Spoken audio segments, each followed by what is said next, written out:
Hey guys, so today we're going to be talking about MDF Terrain. So it's the new year, so happy new year. A little bit late, but whatever.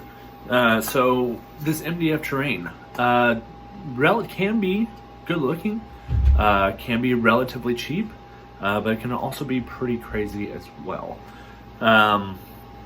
So this guy was a designer for a studio or a game company or whatever, and he said, you know what, I can start making my own stuff, so I'm going to go ahead and buy it, or start my own company and start designing my own designs and features and stuff.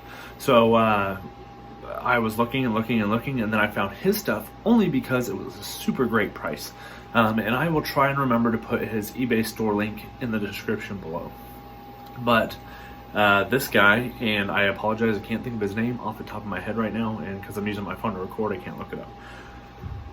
But these are the buildings, and there were some strips that came with this that you could fill in this gap.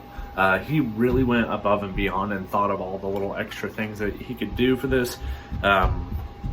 All the buildings have textured patterns on them and stuff like that. They all have like little window sills, doors. The doors have doorknobs. Down here, buddy, come on. The floors are grained,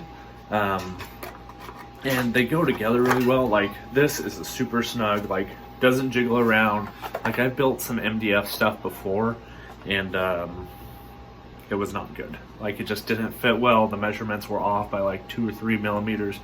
So like, you'd sit stuff in there and then it's jiggling around and stuff. These, solid as a rock, nothing jiggles, nothing moves. The positives about this, I already said, they go together really well. As far as the cuts go, they're pretty stinking good. I think there was only like 1 or 2 major parts, and it was like major walls and stuff like that where like the laser had cut a long distance.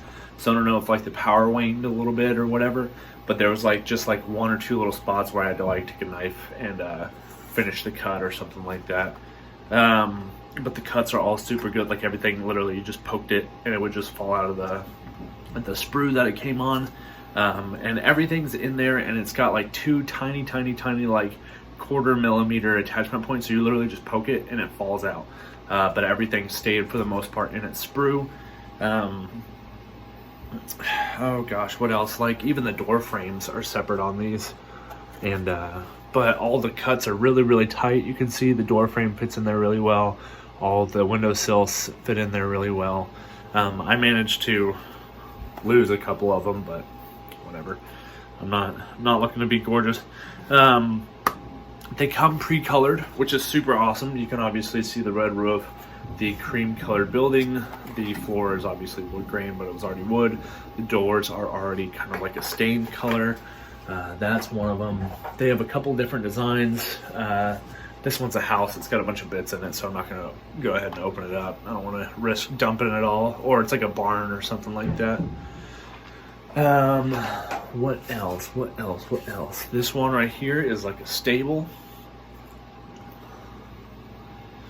And all the roofs are detachable. They all have supports and stuff in them. Pretty neat. And then this one, it's almost like a double-decker house, hotel or something like that. He even included a second floor, so you can have models up on the second floor window. So all in all, this guy did a super awesome job at creating and designing these. They're really pretty. The only reason that I got like little scuffs like that is because I made mistakes, not him. But overall, yeah, no, super awesome, super cool, well thought out. Price is really nice, and like I said, I will drop his link in the description below. I do apologize again for not being able to remember your name.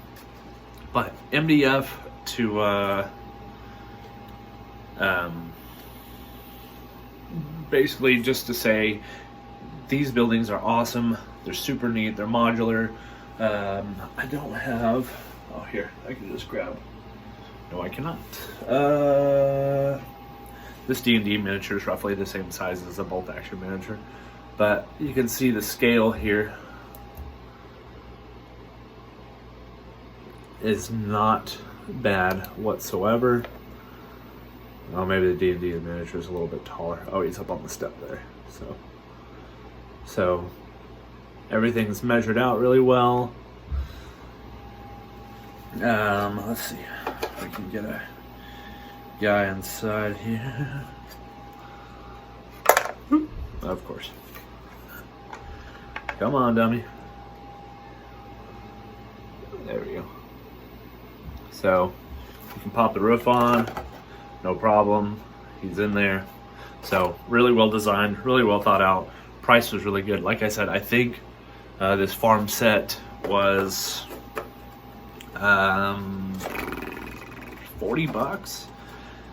It ships from the UK, so you gotta pay if you're a European or American. You gotta pay the international shipping, which stinks. But he ships in a really small, tight box. Like he sent it in a box that was like the size of a Harry Potter book, so it was really well tight kept. It didn't jumble around and stuff.